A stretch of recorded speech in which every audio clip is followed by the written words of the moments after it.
ಒಂದು ಸುಂದರವಾದ ಹಳ್ಳಿಯಲ್ಲಿ ಮಂಜ ಎಂಬ ಯುವಕನಿದ್ದ.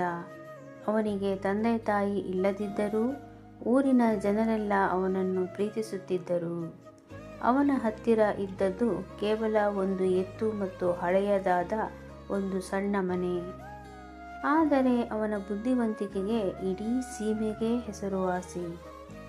ಆ ರಾಜ್ಯದ ರಾಜಕುಮಾರಿ ರೂಪವತಿ ಬಹಳ ಜಾಣೆ. ಅವಳು ಒಂದು ಸವಾಲು ಹಾಕಿದ್ದಳು. ಯಾರು ನನಗೆ ಈ ಲೋಕದಲ್ಲೇ ಅತ್ಯಂತ ಬೆಲೆ ಬಾಳುವ 3 ಮುತ್ತುಗಳನ್ನು ತಂದುಕೊಡುತ್ತಾರೋ ಮತ್ತು ಆ ಮುತ್ತುಗಳ ಕಥೆಯನ್ನು ವಿವರಿಸುತ್ತಾರೋ ಅವರನ್ನು ನಾನು ಮದುವೆಯಾಗುತ್ತೇನೆ. ದೂರದೂರಿನ ರಾಜಕುಮಾರರು ವಜ್ರ ವೈಡೂರ್ಯ ತಂದರು. ಆದರೆ ರಾಜಕುಮಾರಿ ಅವುದ್ಯಾವುದನ್ನೂ ಒಪ್ಪಲಿಲ್ಲ. ಮಂಜ ತನ್ನ ಎತ್ತಿನ ಗಾಡಿ ಹತ್ತಿ ಅರಮನೆಗೆ ಹೊರಟ.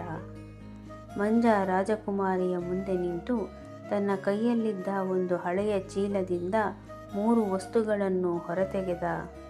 ಅವು ನೋಡಲು ಸಾಧಾರಣ ಕಲ್ಲುಗಳಂತಿದ್ದವು.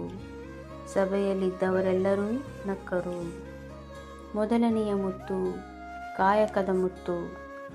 ಮಂಜ ಒಂದು ಮಣ್ಣಿನ ಹೆಂಟೆಯನ್ನು ತೋರಿಸಿ ಹೇಳಿದ, ಇದು ಕೇವಲ ಮಣ್ಣಲ್ಲ ರಾಜಕುಮಾರಿ.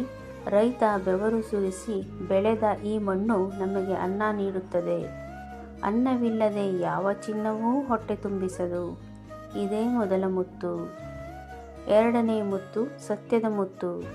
ಅವನು ಒಂದು ಸಣ್ಣ ಬಿಳಿ ಕಲ್ಲನ್ನು ತೋರಿಸಿ, ಇದು ಹಿಮಾಲಯದ ನದಿಯ ಕಲ್ಲು. ಎಷ್ಟೇ ನೀರು ಹರಿದರೂ ಇದರ ಬಣ್ಣ ಮಾಸದು. ಹಾಗೆಯೇ ಮನುಷ್ಯನ ಸತ್ಯದ ನುಡಿ ಸದಾ ಶುಭ್ರವಾಗಿರಬೇಕು ಎಂದನು. ಮೂರನೆಯ ಮುತ್ತು ಸಹನೆಯ ಮುತ್ತು. ಕೊನೆಯದಾಗಿ ಒಂದು ಒಣಗಿದ ಬೀಜವನ್ನು ತೋರಿಸಿ, ಇದು ಆಲದ ಮರದ ಬೀಜ. ಇದು ಭೂಮಿಯೊಳಗೆ ಮೌನವಾಗಿ ಅದೆಷ್ಟು ನೋವು ತಿಂದರೂ ಕೊನೆಗೆ ಮರವಾಗಿ ಬೆಳೆದು ಸಾವಿರಾರು ಜನರಿಗೆ ನೆರಳು ನೀಡುತ್ತದೆ. ಸಹನೆಯೇ ದೊಡ್ಡ ಮುತ್ತು ಎಂದು ವಿವರಿಸಿದ. ರಾಜಕುಮಾರಿಗೆ ಮಂಜನ ಮಾತುಗಳು ಬಹಳ ಇಷ್ಟವಾದವು. ಆಭರಣಗಳಿಗಿಂತ ಗುಣಗಳೇ ದೊಡ್ಡದು ಎಂದು ಸಾರಿದ ಮಂಜನನ್ನು ಅವಳು ಮೆಚ್ಚಿಕೊಂಡಳು. ರಾಜನೂ ಕೂಡ ಮಂಜನ ಬುದ್ಧಿವಂತಿಕೆಗೆ ಮಾರು ಹೋಗಿ ರಾಜಕುಮಾರಿಯನ್ನು ಕೊಟ್ಟು ಮದುವೆ ಮಾಡಿದನು.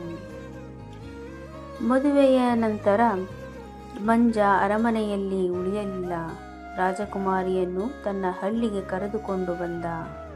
ರಾಜಕುಮಾರಿ ಕೂಡ ಅರಮನೆಯ ಸುಖ ಬಿಟ್ಟು ಹಳ್ಳಿಯ ಕೆಸರ ಗದ್ದೆಯಲ್ಲಿ ಮಂಜನ ಜೊತೆ ಕೆಲಸ ಮಾಡುತ್ತಾ ಹಳ್ಳಿಯ ಜನರಿಗೆ ಶಿಕ್ಷಣ ಮತ್ತು ಆರೋಗ್ಯದ ಬಗ್ಗೆ ತಿಳುವಳಿಕೆ ನೀಡಿದಳು. ಅವರ ಜೀವನ ಒಂದು ಮಾದರಿಯಾಯಿತು. ಕಥೆಯ ನೀತಿ: ಬಾಹ್ಯ ಸೌಂದರ್ಯಕ್ಕಿಂತ ಅಂತರಂಗದ ಗುಣಗಳು ಮತ್ತು ಬುದ್ಧಿವಂತಿಕೆ ಶ್ರೇಷ್ಠ.